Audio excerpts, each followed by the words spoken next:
ಅವ್ನು ಯಾರೋ ದುಷ್ಟ ನಾಗಮಣಿನ ಕತ್ಕೊಂಡೋದ, ಪೆಟ್ ಮಾಡ್ದ ಅನ್ಕೊಂಡ ಹಾಗೆ ಆಯ್ತು. ಅಮ್ಮ ನಂದಿರ್ಲಿ. ಅಪ್ಪ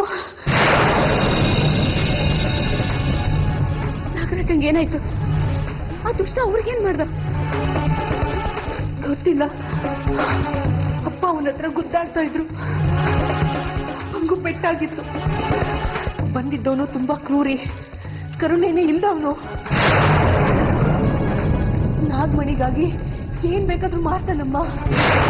ಹೋಗಮ್ಮ, ಅಪ್ಪನ್ ಕಾಪಾಡು. ನಾಗರಾಜ, ನಾಗರಾಜ.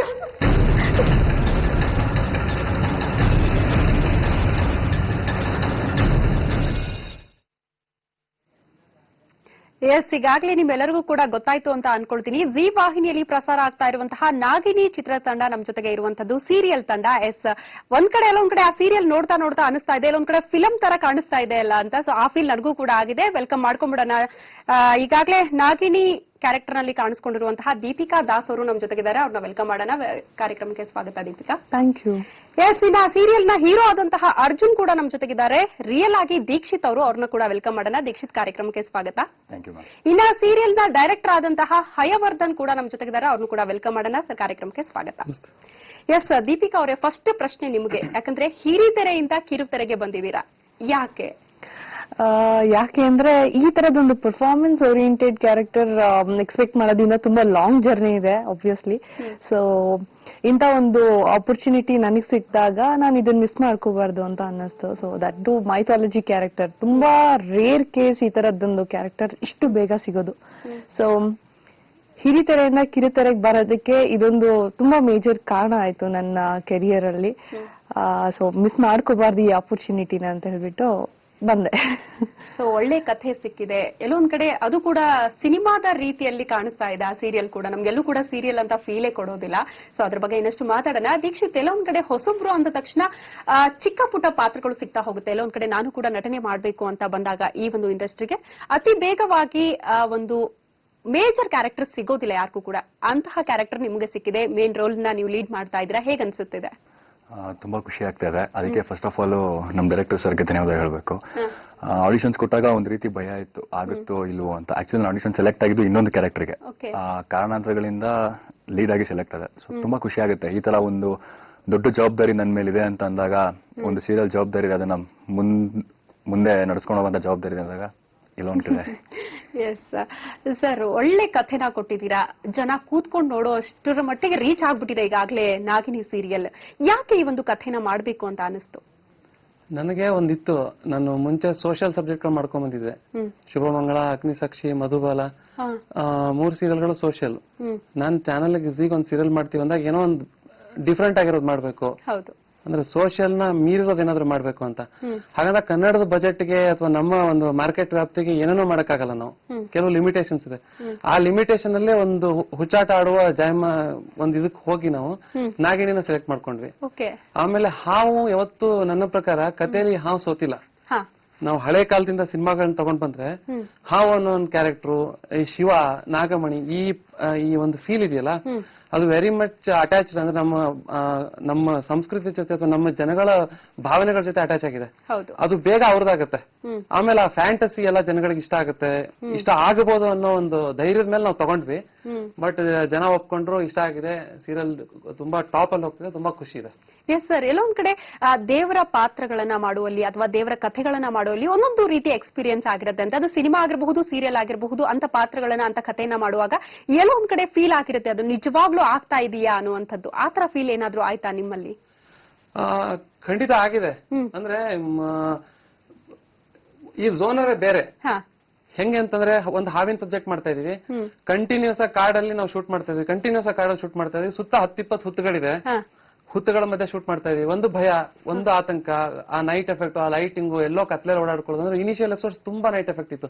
ಇವನ್ ನಾವು ನಿನ್ನೆ ಕೂಡ ಶೂಟಿಂಗ್ ನೈಟ್ ಎಫೆಕ್ಟ್ ಮಾಡಿದ್ವಿ ಕಾಡಲ್ಲಿ. ಸೇಮ್ ಮುಂಚೆ ಮಾಡಿದ್ರೆ ಸೀಕ್ವೆನ್ಸ್ ತರ ಮಾಡಿದ್ವಿ. ಎಲ್ಲ ಒಂದ್ ಕಡೆ ಒಂದು ನಂಬಿಕೆ.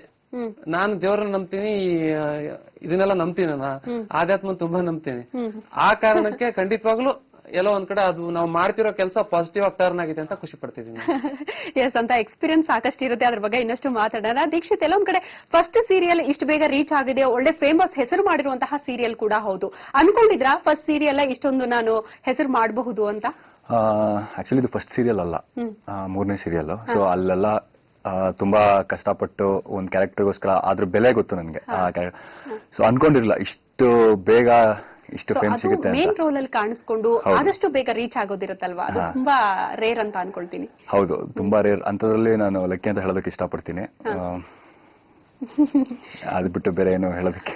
ಎಸ್, ಇನ್ನ ನಾನು ನಿಮಗೆ ಕೇಳಲೇಬೇಕು ದೀಪಿಕಾ, ಏನಂತ ಅಂದ್ರೆ ನಾವು ನಿಮ್ಮ ಒಂದು ಪೋಸ್ಟರ್ ನ ನೋಡಿದಾಗ, ಒಂದು ಜಿ ವಾಹಿನಿಯಲ್ಲಿ ಬಂದಾಗ, ಒಂದು ಪ್ರೋಮೋ ಹೋಗುವಾಗ ಏನಪ್ಪಾ ಹಿಂಗಿದೆ ಲುಕ್ ಅಂತ ಅನ್ಸೋ ಒಂದು ಎಫೆಕ್ಟ್ ಇದೆ ಅದರಲ್ಲಿ. ನಿಮ್ಮನ್ನ ನೀವೇ ನೋಡ್ಕೊಂಡಾಗ ಹೇಗೆ ಅನಿಸ್ತು ಅದರಲ್ಲಿ ನಾಗಿನಿ ರೂಪದಲ್ಲಿ? ತುಂಬಾ ಖುಷಿ ಆಯ್ತು. ಇದುವರೆಗೂ ನನ್ಗೆ ಯಾವ ಆಂಗಲ್ ಇಂದ ನಂಗೆ ಫೀಲ್ ಆಗಿಲ್ಲ ನಾನೊಂದು ಹಾವ್ ತರ ಕಾಣಿಸ್ತೀನಿ ಅಂತ.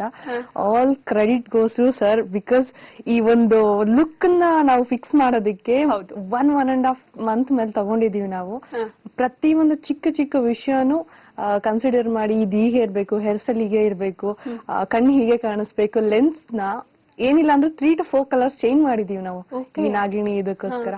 ಅಂಡ್ ಕಾಸ್ಟ್ಯೂಮ್ ವೈಸ್ ಇದೇ ತರ ಆಕ್ಸೆಸರೀಸ್ ಹಾಕ್ಬೇಕು, ಇಲ್ಲಿಂದಾನೆ ತರಿಸಿದ್ರೆ ಚೆನ್ನಾಗಿರುತ್ತೆ, ಈ ತರದೆಲ್ಲ ಅವರು ತುಂಬಾ ಚಿಕ್ಕ ಚಿಕ್ಕ ವಿಷಯನೂ ತುಂಬಾ ಸೀರಿಯಸ್ ಆಗಿ ತಗೊಂಡು ಅದನ್ನೆಲ್ಲ ಲುಕ್ ಫಿಕ್ಸ್ ಮಾಡಿ ಈ ಒಂದು ಏನು ನಾಗಿಣಿ ಇಷ್ಟು ಚೆನ್ನಾಗಿ ಕಾಣಿಸೋದಕ್ಕೆ ಅವರು ಏನೋ ಒಂದು ಇದ್ ಮಾಡಿದ್ದಾರೆ. ಸೊ ನಾಟ್ ಓನ್ಲಿ ನನ್ ಕ್ಯಾರೆಕ್ಟರ್, ಹೋಲ್ ನಮ್ಮ ಸೀರಿಯಲ್ ಅಲ್ಲಿ ಬರೋ ಪ್ರತಿ ಒಂದು ಕ್ಯಾರೆಕ್ಟರ್ಗೂ ಕೂಡ ಅವರು ಎಲ್ಲಾ ಲುಕ್ಗಳಿಗೂ ಒಂದೊಂದು ಇದ್ ಕೊಟ್ಟಿದ್ದಾರೆ. ಈ ಕ್ಯಾರೆಕ್ಟರ್ ಇದೇ ತರ ಇರ್ಬೇಕು. ಪ್ರತಿ ಒಂದು ಕ್ಯಾರೆಕ್ಟರ್ ಫಿಕ್ಸ್ ಮಾಡೋದಕ್ಕಿಂತ ಮುಂಚೆ ಸರ್ ತುಂಬಾನೇ ಇನ್ವೆಸ್ಟಿಗೇಟ್ ಮಾಡ್ತಾರೆ ಅದ್ರ ಬಗ್ಗೆ, ಮಾಡಿ ಇದಕ್ಕಿದೇ ತರ ಬೇಕು, ಇದಕ್ಕಿದೇ ತರ ಬೇಕು. ಇಸ್ ವೆರಿ ಪಂಚುವಲ್ ಇನ್ ದಾಟ್ ಅಂತ ಹೇಳೋದಕ್ಕೆ ಇಷ್ಟಪಡ್ತೀನಿ. ಎಸ್ ಸರ್, ಹಾಗಾದ್ರೆ ದೀಪಿಕಾ ಅವ್ರು ಹೇಳಿದರ ಪ್ರಕಾರ ತುಂಬಾ ಆ ಲುಕ್ ಅಡ್ಜಸ್ಟ್ ಆಗ್ಬೇಕು ಅಂದ್ರೆ ತುಂಬಾ ನಾವು ಕಠಿಣ ಶ್ರಮ ಪಡ್ಬೇಕಾಗುತ್ತೆ, ಸಾಕಷ್ಟು ಹರಸಾಹಸ ಪಟ್ಟಿದೀವಿ ಅಂತ ಹೇಳಿದ್ರು. ಹೇಗ್ ಸೆಲೆಕ್ಟ್ ಮಾಡಿದ್ರಿ ದೀಪಿಕಾ ಅವರೇ ನಾಗಿನಿ ಪಾತ್ರಕ್ಕೆ ಒಪ್ತಾರೆ ಅಂತ ಹೇಗ್ ಅನಿಸ್ತು ನಿಮ್ಗೆ? ನಮಗೆ ಒಂದು ನಾಗಿಣಿ ಕ್ಯಾರೆಕ್ಟರ್ ಹೀರೋಯಿನ್ ಸೆಲೆಕ್ಟ್ ಮಾಡ್ಬೇಕು ಅಂದಾಗ ಕೆಲವು ರೆಗ್ಯುಲರ್ ಮಾನದಂಡಗಳನ್ನ ಬಿಟ್ಟು ಯೋಚನೆ ಮಾಡ್ಬೇಕು. ಹುಡುಗಿ ಗ್ಲಾಮರಸ್ ಆಗಿರ್ಬೇಕು, ಅವಳ ಮುಖದಲ್ಲಿ ಒಂದು ಆಂಗ್ರಿ ಲುಕ್ ಇರ್ಬೇಕು, ಅವಳ ಕಣ್ಣುಗಳು ಹಿಂಗಿರ್ಬೇಕು, ಆಮೇಲೆ ಅವಳು ಬಾಡಿ ಲ್ಯಾಂಗ್ವೇಜ್ ಹಂಗಿರ್ಬೇಕು, ಒಂದು ಆಟಿಟ್ಯೂಡ್ ಇರ್ಬೇಕು. ಈ ತರದೆಲ್ಲ ಕೆಲವು ನಾಗಿಣಿಗೆ ಸ್ಪೆಷಲ್ ಫೀಚರ್ಸ್ ಬೇಕು ಅನ್ನೋ ತರದಲ್ಲಿ ನಾವು ಹುಡುಕ್ತಾ ಇದ್ವಿ. ಸುಮಾರು ಒಂದು 500-600 ಜನ ಆಡಿಷನ್ ಮಾಡಿದ್ವಿ. ಅದರಲ್ಲಿ ಸುಮಾರು ಜನ ಶಾರ್ಟ್ ಲಿಸ್ಟ್ ಆದ್ರೂ ಕೂಡ ಮತ್ತೇನೋ ಒಂದು ತೃಪ್ತಿ ಇರ್ಲಿಲ್ಲ. ಅವಾಗ ದೀಪಿಕಾ ದಾಸ್ ಅವ್ರು ನಾವು ಸಿನಿಮಾ ಟಿವಿ ಡೈರೆಕ್ಟ್ ಅಲ್ಲಿ ತೆಗಿತಿರ್ಬೇಕಾದ್ರೆ ಅವ್ರದ್ದು ಒಂದು ಫೋಟೋ ಅಂಡ್ ಫೋನ್ ನಂಬರ್ ಎಲ್ಲ ಇತ್ತು. ನಮ್ ಟೀಮ್ ಅವರು ಕಾಂಟ್ಯಾಕ್ಟ್ ಮಾಡಿದ್ರು. ಅವ್ರಿಗೆ ಕಾಂಟ್ಯಾಕ್ಟ್ ಮಾಡಿದಾಗ ಅವ್ರಿಗೆ ಸಿನಿಮಾ ಮೇಲೆ ಒಲವಿತ್ತು. ಇಲ್ಲ ನಾನು ಇನ್ನೊಂದು 2 ವರ್ಷ ಕಂಟಿನ್ಯೂ ಮಾಡ್ತೀನಿ, ನನ್ನ ಸೀರಿಯಲ್ಗೆ ಬರಲ್ಲ ಅಂತ. ಅಲ್ಲಮ್ಮ, ಇದು ನಾನು ಹೇಳಿದೆ, ನಾವು ಬೇರೆ ತರದ್ದೇ ಪ್ರಾಜೆಕ್ಟ್ ತಗೊಂಡಿದೀವಿ, ಬೇರೆ ಲೆವೆಲ್ ಇನ್ ಪ್ರಾಜೆಕ್ಟ್ ಇದೆ, ಖಂಡಿತ ನೀವು ಬಂದ್ರೆ ಖುಷಿ ಪಡ್ತೀರಾ, ಬನ್ನಿ ಒಂದು ಆಡಿಷನ್ ಅಟೆಂಡ್ ಮಾಡಿ ಅಂತ ಹೇಳಿದ್ರೆ ಆಡಿಷನ್ ಬಂದ್ರು. ಅವರು ಆಡಿಷನ್ ಅಟೆಂಡ್ ಮಾಡಿದ್ರು. ಆಡಿಷನ್ ನಮ್ಗೆ ಇಷ್ಟ ಆಯ್ತು. ಆಮೇಲೆ ಚಾನಲ್ ಕೊಟ್ಟು ಕಳ್ಸಿದ್ವಿ. ಚಾನಲ್ ಒಂದು ಲುಕ್ ಟೆಸ್ಟ್ ಮಾಡಿ ಅಂದ್ರು. ಲುಕ್ ಟೆಸ್ಟ್ ಮಾಡಿದಾಗ ಪರ್ಫೆಕ್ಟ್ ಇವ್ರು ನಾಗಿಣಿಗೆ ಸೆಟ್ ಆಗ್ತಾರೆ ಅಂತ ಒಂದು ಕ್ಲಾರಿಟಿ ಬಂತು ನಮ್ಗೆ. ಅವ್ರು ಹೇಳಿದಂಗೆ ಟೋಟಲ್ ನಿಮ್ಗೆ 1.5-2 ತಿಂಗಳು ಹತ್ರ ಬರೀ ಲುಕ್ ಟೆಸ್ಟ್ ಗೆ ಹೋಗಿದೆ ನಮ್ಗೆ. ಫೋನ್ ಮಾಡೋದು, ಕರ್ಸೋದು, ಕಾಸ್ಟ್ಯೂಮ್ ಡಿಸೈನಿಂಗ್ ಎಲ್ಲ ಆಯ್ತು, ಲೆನ್ಸ್ ಪನ್ಸು ಅದ್ಯಾಕೋ ಸ್ವಲ್ಪ ಹಂಗಿದೆ, ಇದಕ್ಕೆ ಹಿಂಗಿದೆ, ಮತ್ತೆ ಆಲ್ಟ್ರೇಷನ್, ಮತ್ತೆ ಹೋಗೋದು, ಮತ್ತೆ ಬರೋದು. ಟೋಟಲ್ ನಮ್ ಟೀಮ್ ಒಂದು ಲೆನ್ಸ್ಗೋಸ್ಕರ ಒಂದು 4-5 ಆ ಕಲರ್ ಬೇಕು, ಈ ಕಲರ್ ಬೇಕು, ಆ ರೆಫರೆನ್ಸ್ ಗಳು ತಗೊಂಡು ಇಡೀ ಬೆಂಗಳೂರಲ್ಲಿ ಅಲ್ತಿದೀವಿ. ಅಂದ್ರೆ ಅದೊಂದು ಹಂಗಾಗ್ಬೇಕು ಅಂದಾಗ ಆ ತರದ್ದು ಹಾರ್ಡ್ ವರ್ಕ್ ಇಡೀ ಟೀಮ್ ಇಂದ ಆಗ್ಬೇಕಾಗುತ್ತೆ. ಈಗ ನನ್ನ ಜೊತೆಗೆ ನಮ್ ಕೋ ಪ್ರೊಡ್ಯೂಸರ್ ಹರೀಶ್ ಇದಾರೆ. ಅಂದ್ರೆ ಈ ಲೆನ್ಸ್ ತರ ವಿಚಾರದಲ್ಲಿ ಬೆಂಗಳೂರಲ್ಲಿರೋ ಎಲ್ಲಾ ಕಡೆ ಅಂದ್ರೆ ಸಿಕ್ಕಿಲ್ಲ ಅಂದ್ರೆ ಬೇರೆ ಬೇರೆ ಅಂಗಡಿಗೆಲ್ಲ ಓಡಾಡಿದ್ದಾರೆ. ಹಗಲು ರಾತ್ರಿ ಕೆಲಸ ಮಾಡಿದೀವಿ, ಓಡಾಡಿದೀವಿ ಹಂಗೆ. ಅಂದ್ರೆ ಅನ್ಕೊಂಡಿರೋದು ನಮ್ ಸ್ಕ್ರೀನ್ ಮೇಲೆ ಬಂದಾಗ ಅದು ಪರ್ಫೆಕ್ಟ್ ಅಂತ ಅನಿಸ್ಬೇಕು ನಮ್ಗೆ, ನಾವು ಅನ್ಕೊಂಡಿದ್ದು ನಾವು ರೀಚ್ ಆಗ್ಬೇಕು. ಏನಾಗುತ್ತೆ ನಿಮ್ಗೆ ಈ ಮೈಥಾಲಜಿ ಕ್ಯಾರೆಕ್ಟರ್ ಅನ್ನ ಒಂದು ಆ ಬ್ಯಾಕ್ ಡ್ರಾಪ್ ತಗೊಂಡಾಗ ಆ ಫ್ರೇಮ್ ಇದೆಯಲ್ಲ, ಫಸ್ಟ್ ಫ್ರೇಮ್ ನೋಡ್ತೀವಿ, ಆಡಿಯನ್ಸ್ ನೋಡಿದಾಗ ಅದು ಅಂತ ಅನ್ಸ್ಬೇಕು. ಹೌದು ಇವಳು ನಾಗಿಣಿ, ಇದು ನಾಗಲೋಕ, ಇದು ರಪ್ಪ, ಇದಮ್ಮ, ಇದೆಲ್ಲ ಅನ್ಸ್ಬೇಕು. ಅನ್ಸಿಲ್ಲ ಅಂತಂದ್ರೆ ನಕ್ ಬಿಡ್ತಾರೆ. ಫಸ್ಟ್ ಫ್ರೇಮ್ ನೋಡಿದಾಗ ಜನ ನಕ್ರು ಅಂದ್ರೆ ನಮ್ ಪ್ರಾಜೆಕ್ಟ್ ನ ಸರಿಯಾಗಿ ತಗೊಂಡಿಲ್ಲ ಅಥವಾ ಅವರ ನಿರೀಕ್ಷೆಗೆ ನಾವು ಕೊಟ್ಟಿಲ್ಲ ಅಂತ ಅರ್ಥ. ನನಗಿಲ್ಲಿ ಚಾಲೆಂಜ್ ಇದ್ದಿದ್ದು ಒಂದು ಕಾಸ್ಟ್ಯೂಮ್, ಇನ್ನೊಂದು ಸೆಟ್, ಮೇಕಪ್, ಇವರೆಲ್ಲರ ಟೋಟಲ್ ಲುಕ್ಸ್, ಆಮೇಲೆ ಅವರ ಮಾತಿನ ಶೈಲಿ. ನಾವು ತುಂಬಾ ಪೌರಾಣಿಕ ಮಾತ್ ಮಾಡಕ್ ಹೊರಟ್ವಿ, ಅದನ್ನ ಎಲ್ಲೋ ಸರಿ ಹೋಗಲ್ಲ ಅಂತ ಅನ್ಸಿ ಮತ್ತೆ ಅದನ್ನ ನಾರ್ಮಲ್ ಭಾಷೆನೆ ಮಾಡ್ಕೊಂಡಿದ್ರೆ ಮೈಥಾಲಜಿ ಕ್ಯಾರೆಕ್ಟರ್ಗಳು ಸ್ವಲ್ಪ ನಾರ್ಮಲ್ ಗಿಂತ ಒಂದ್ ಸ್ವಲ್ಪ ಪೌರಾಣಿಕ ಆಗೋ ತರದ್ ಭಾಷೆ ಮಾತಾಡ್ತಾರೆ ಅಂತ ಅನ್ಕೊಂಡ್ ಮಾಡಿದ್ವಿ. ಸೊ ಎಲ್ಲಾ ಥಿಂಗ್ಸ್ ತುಂಬಾ ಗಮನದಲ್ಲಿ ಇಟ್ಟು ಮಾಡ್ಬೇಕಾಗಂತದ್ದು, ಅಂದ್ರೆ ತುಂಬಾ ಕಾನ್ಶಿಯಸ್ ಆಗಿ ಮಾಡ್ಬೇಕಾಗಿರೋಂಥದ್ದು. ಈಗ ನಮ್ಮ ಲೈಟಿಂಗ್ ಆಗಿರ್ಬೋದು, ಆ ಸೆಟ್ ನ ತೋರ್ಸೋ ರೀತಿ ಆಗಿರ್ಬೋದು, ಆ ಕ್ಯಾರೆಕ್ಟರ್ ನ ರಿವೀಲ್ ಮಾಡೋ ರೀತಿ ಆಗಿರ್ಬೋದು, ತುಂಬಾ ಹಾರ್ಡ್ ವರ್ಕ್ ಮಾಡಿದೀವಿ. ಅಂದ್ರೆ ಅದು ಫಲ ಕೊಡ್ತಾ ಇದೆ ಈಗ. ಎಸ್, ಜನಕ್ಕೆ ಅದು ಅರ್ಥ ಆಗ್ಬೇಕು. ಒಂದು ಸೀರಿಯಲ್ ತೆರೆ ಮುಂದೆ ಬರ್ಬೇಕಂದ್ರೆ ಎಷ್ಟೆಲ್ಲ ಪರಿಶ್ರಮ ಇರುತ್ತೆ, ಎಷ್ಟೊಂದ್ ಜನರ ಒಂದು ಪರಿಶ್ರಮ ಅದ್ರ ಜೊತೆಗೆ ಇರುತ್ತೆ ಅಂತ ಇದ್ರ ಬಗ್ಗೆ ಇನ್ನಷ್ಟು ಮಾತಾಡೋಣ. ಸೀರಿಯಲ್ ನ ಒಂದು ಸೀನ್ ಕೂಡ ರೆಡಿ ಇದೆ, ಬನ್ನಿ ನೋಡೋಣ. ನೋಡು, ಇದೇ ಲಾಸ್ಟ್. ಈ ಮನುಷ್ಯರ ಜಾಗಕ್ಕೆ ಮತ್ತೆ ಬರ್ಬೇಡ, ನಿನ್ನ ಕೊಂದು ಬಿಡ್ತಾರೆ. ಈ ಕಾಡಲ್ಲಿ ಆರಾಮಾಗಿರು, ಹೋಗು, ಬಾಯ್.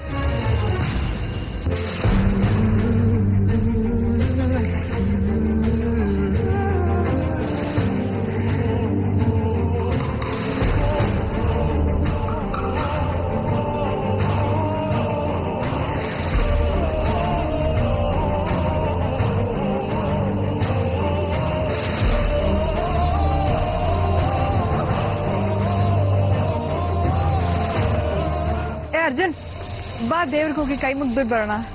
ನಾನು ಬೆಳಿಗ್ಗೆನೆ ಹೋಗಿದ್ದೆ. ಪರವಾಗಿಲ್ಲ, ನನ್ ಜೊತೆ ಬಾ, ಏನೂ ಆಗಲ್ಲ. ಬೆಳಿಗ್ಗೆ ಬಾರೋ.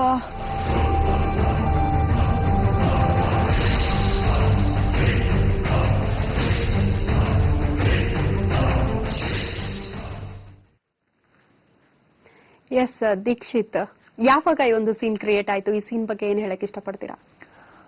ಈ ಸೀನ್ ಪ್ರಾಬ್ಲಿ ಒಂದು 2 weeks ಬ್ಯಾಕ್ ಅನ್ಸುತ್ತೆ, ಒಂದು ಆ ಟೈಮಲ್ಲಿ ಬಂದಂತ ಸೀನ್ ಬಗ್ಗೆ ಹೇಳಬೇಕು ಅಂತಂದ್ರೆ ದೇವಸ್ಥಾನದಲ್ಲಿ ನಡೆದಂತ ಸೀನು. ಇದ್ರ ನೆಕ್ಸ್ಟ್ ಸೀನ್ ಬಂದು ಒಂದು ನಮ್ಮ ಚಿಕ್ಕಪ್ಪನ ಫ್ರೆಂಡ್ ಕೊಲೆ ಮಾಡುವಂತ ಸಂಗತಿ ಏನೋ ಒಂದು ಬರುತ್ತೆ, ಆ ತರದ್ದು ಸೀನ್ ಏನೋ ಇದೆ. ಅದು ಗ್ರಾಫಿಕ್ಸ್, ಫಸ್ಟ್ ಈ ಸೀನ್ ಬಗ್ಗೆ ಹೇಳುವಾಗ ಗ್ರಾಫಿಕ್ಸ್. ನಾವು ಇರಲ್ಲ ಅಲ್ಲಿ ಆಕ್ಚುಲಿ, ಎಲ್ಲಾದ್ರೂ ಗ್ರಾಫಿಕ್ಸ್ ಮಾಡಬೇಕು. ಸೊ ನಾವು ಪಕ್ಕಾ ಒಂದು ಜಾಗನ ನೋಡಿದ್ರೆ ಅದು ತುಂಬಾ ನಾಜೂಕಾಗಿ ಮಾಡಬೇಕು. ನಾವೇನೇ ಮಾಡೋ ಒಂದು ಹಾವನ್ನ ಕೈಲಿ ಇಟ್ಕೊಳ್ಳೋದಾಗ್ಲಿ, ಅದು ಒಂದು ಚೂರು ತಪ್ಪಾದ್ರೂ ಸಿಜಿ ಅವ್ರಿಗೆ ತುಂಬಾ ತೊಂದರೆ ಆಗುತ್ತೆ. ಸೊ ಅದೆಲ್ಲ ಒಂಥರ ತುಂಬಾ ಒಳ್ಳೆ ಎಕ್ಸ್ಪೀರಿಯನ್ಸ್.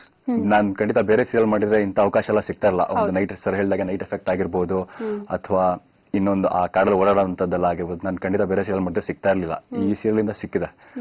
ಸೊ ಒಂಥರ ತುಂಬಾ ಚೆನ್ನಾಗಿದೆ. ಎಸ್, ನಾಗಿನಿ ಅವರಿಗೆ ಅರ್ಜುನ್ ಮೇಲೆ ಲವ್ ಆಗುತ್ತಾ ಅನ್ನೋ ಒಂದು ಪ್ರಶ್ನೆಗೆ, ಯಾಕಂದ್ರೆ ಅರ್ಜುನ್ ಆಲ್ರೆಡಿ ಇಷ್ಟಪಟ್ಟಿರ್ತಾನೆ. ಸೊ ನಾಗಿನಿ ಒಲಿತಾರ ಅವ್ರಿಗೆ ಅಂತ ಪರ್ಸನಲ್ ಆಗಿ ಕೇಳಿದ್ರೆ ಈ ಕ್ವೆಶನ್ಗೆ ಏನೂ ಆನ್ಸರ್ ಇಲ್ಲ, ಬೇಡ ಪಾಪ. ಅದೇ ಅದ್ ಹೇಗಪ್ಪ ಹಾವು ಲವ್ ಮಾಡುತ್ತಾ ನಿಜಾನಾ ಅನ್ನೋ ಒಂದು ಕ್ಯೂರಿಯಾಸಿಟಿ. ಹಾವು ಅದಕ್ಕೂ ಪ್ರೀತಿ ಇರುತ್ತೆ, ಬಟ್ ನಮ್ಮ ಲೋಕದಲ್ಲಿ ನಮ್ ಡೈರೆಕ್ಟರ್ ಮಾಡ್ತಿದ್ರೆ ಸೊ ಅವ್ರನ್ನ ಕೇಳ್ಬೇಕು ಈ ಕ್ವೆಶನ್. ಹೌದು ಸರ್, ಕತೆ ಇರೋದೇ ಅದು. ಈಗ ನೆಕ್ಸ್ಟ್ ಬರೋ ಕತೆ ಅಪ್ಕಮಿಂಗ್ ಕತೆ ಅದೇ ಇದೆ. ನಾನು ಪೂರ್ತಿ ಹೇಳಲ್ಲ, ಪೂರ್ತಿ ಹೇಳಿದ್ರೆ ಆಡಿಯನ್ಸ್ ಇದು ಕಳ್ಕೊಂಡ್ಬಿಡ್ತಾರೆ, ಕುತೂಹಲ ಹೋಗ್ಬಿಡುತ್ತೆ. ಅವ್ರ ತಂದೆ ತಾಯಿನ, ನಾಗಿಣಿ ತನ್ನ ತಂದೆ ತಾಯಿನ ಕೊಂದಿರೋದು ಇವರ ಮನೆಯವರಂತ ಗೊತ್ತಾಗಿದೆ ಅವಳಿಗೆ. ಇವ್ರ ಮನೆ ವಿರುದ್ಧ ಸೇಟ್ ತೀರ್ಸ್ಕೋಬೇಕು ಅಂತ ಅವಳು ನಿಂತಿದ್ದಾಳೆ. ಓಕೆ. ಸೊ ಇನ್ ಬರುವ ನಾಳೆ ಸೋಮವಾರ ಮಂಗಳವಾರದ ಎಪಿಸೋಡ್ ಅಲ್ಲಿ ಅದೆಲ್ಲ ರಿವೀಲ್ ಆಗ್ಬಿಡುತ್ತೆ ಏನನ್ನೋದು ಹೇಳ್ಬಿಟ್ರೆ ಆಡಿಯನ್ಸ್ ಬಹುಶಃ ಸೋಮವಾರ ಮಂಗಳವಾರ ಎಪಿಸೋಡ್ ನೋಡಿಲ್ಲ ಅಂದ್ರೆ ಭಯ ಇದೆ. ಸೊ ನಾಗಿಣಿ ಅವ್ರಿಗೆ ಪರ್ಟಿಕ್ಯುಲರ್ ಗೊತ್ತಾಗುತ್ತೆ ಯಾರು ನನ್ನ ತಂದೆನ ಕೊಲೆ ಮಾಡಿರೋದು ಕೂಡ ಗೊತ್ತಾಗುತ್ತೆ. ಇವ್ರ ಅಪ್ಪ ಮೊನ್ನೆ ತಾಯ್ತಾ ಹೋಗೋ ಸೀನ್ ಹೋಯ್ತು, ಅದ್ರಲ್ಲಿ ಅಪ್ಪ ನದಿಲ್ ಸಿಕ್ಕ, ಅದೆಲ್ಲ ಆಯ್ತು ಮೊನ್ನೆ ಲಾಸ್ಟ್ ವೀಕ್ ಅಲ್ಲಿ ಆಗಿರುವಂತ ಕತೆ. ಅವ್ರ ಅಪ್ಪನೇ ತನ್ನ ತಂದೆ ತಾಯಿ ಕೊಲೆಗಾರ ಅಂತ ಅವಳಿಗೆ ಗೊತ್ತಿದೆ, ಬಟ್ ಕೊಲೆಗಾರ ಇವ್ರ ಚಿಕ್ಕಪ್ಪ ಇವ್ರ ಅಪ್ಪ ಅನ್ಕೊಂಡ, ಇವ್ರಪ್ಪ ನಾಗಮಣಿನ ಇಟ್ಕೊಂಡ. ಸೊ ಅಪ್ಪ ಮತ್ತೆ ಚಿಕ್ಕಪ್ಪ ಇಬ್ರು ಕಲ್ಪ್ರಿಟ್ಸ್ ಒಂದ್ ಲೆಕ್ಕದಲ್ಲಿ. ಸೊ ಈಗ ಅವಳು ಮನೆಗೆ ಬರೋದಕ್ಕೆ ದಿಗ್ಬಂಧನ ಹಾಕಿದ್ದಾರೆ. ಮನೆ ಒಳಗಡೆ ಬರ್ದಿರೋ ತರ ಪರಿಸ್ಥಿತಿನ ತಂದೆ ಇಟ್ಟಿದ್ದಾರೆ. ಮನೆ ಒಳಗಡೆ ಬರೋದೇ ಮುಂದಿನ ಚಾಲೆಂಜ್. ಮನೆ ಒಳಗಡೆ ಹೇಗ್ ಬರ್ತಾಳೆ, ಯಾಕೆ ಬರ್ತಾಳೆ, ಏನಾಗಿ ಮನೆ ಒಳಗಡೆ ಬರ್ಬೇಕು, ಮನೆ ಒಳಗಡೆ ಬರೋಕೆ ಯಾವ ಅನಿವಾರ್ಯತೆಗಳನ್ನ ದಾಟ್ಕೊಂಡ್ ಬರ್ಬೇಕು ಅನ್ನೋದು ಮುಂದಿನ ನಾಗಿನಿ ಅವರ ಸೈಡ್ ಅಲ್ಲಿ ತೀರಿಸ್ಕೊಳಕ್ ಆಗುತ್ತಾ ಇಲ್ಲ ಅನ್ನೋದು ಕೂಡ ಯಾಕಂದ್ರೆ ಅದು ಅವಳ ಗುರಿ. ಒಂದು ಕಥಾನಾಯಕಿಯಾಗಿ ಅಥವಾ ಒಂದು ಮೇನ್ ಪ್ರೊಟಾಗನಿಸ್ಟ್ ಆಗಿ ಒಂದು ಕತೆ ಹೋಗ್ತಿದೆ ಅಂತಂದ್ರೆ ಅವಳು ನಾಗಮಣಿನ ಮತ್ತು ತನ್ನ ತಂದೆ ತಾಯಿ ದೇಹನ ಪಡ್ಕೋಬೇಕಂತ ಅವಳು ಗುರಿ ಇದೆ. ಖಂಡಿತವಾಗ್ಲೂ ಅದು ಈಡೇರ್ಲೇಬೇಕು. ಅದು ಹೇಗೆ ಈಡೇರುತ್ತೆ ಅನ್ನೋದು ನಮ್ ಕತೆ. ಅದ್ರ ಮತ್ತೆ ಇವರಿಬ್ಬರ ಲವ್, ಮದುವೆ ಪ್ರಸ್ತಾಪ ಇದೆಲ್ಲ ಬರುತ್ತೆ. ಎಸ್, ಇದ್ರ ಬಗ್ಗೆ ಇನ್ನಷ್ಟು ಮಾತಾಡೋಣ. ಎಸ್ ವೀಕ್ಷಕರೇ, ನಮ್ಮ ಜೊತೆಗೆ ಜಿ ವಾಹಿನಿಯಲ್ಲಿ ಪ್ರಸಾರ ಆಗ್ತಾ ಇರುವಂತಹ ನಾಗಿನಿ ಸೀರಿಯಲ್ ತಂಡ ಕೂಡ ಇದೆ. ನಿಮ್ಮಲ್ಲೂ ಕೂಡ ಹಲವಾರು ಪ್ರಶ್ನೆಗಳಿರುತ್ತೆ, ಮುಂದೆ ಏನಾಗುತ್ತೆ, ಅದಾಯ್ತು ಇದು ಆಯ್ತು ಯಾಕಾಯ್ತು ಅನ್ನೋ ಒಂದು ಕ್ಯೂರಿಯಾಸಿಟಿ ಕೂಡ ಇದ್ದೇ ಇರುತ್ತೆ. ನೀವು ಕೂಡ ಕರೆ ಮಾಡಬಹುದು, ಲೈವ್ ಅಲ್ಲಿ ಅವ್ರ ಜೊತೆಗೆ ಮಾತನಾಡಬಹುದು, ನಿಮ್ಮ ಪ್ರಶ್ನೆಗಳನ್ನ ನೇರವಾಗಿ ಕೇಳಬಹುದು. ಬಟ್ ಅದಕ್ಕೂ ಮುಂಚೆ ಚಿಕ್ಕದೊಂದು ಬ್ರೇಕ್.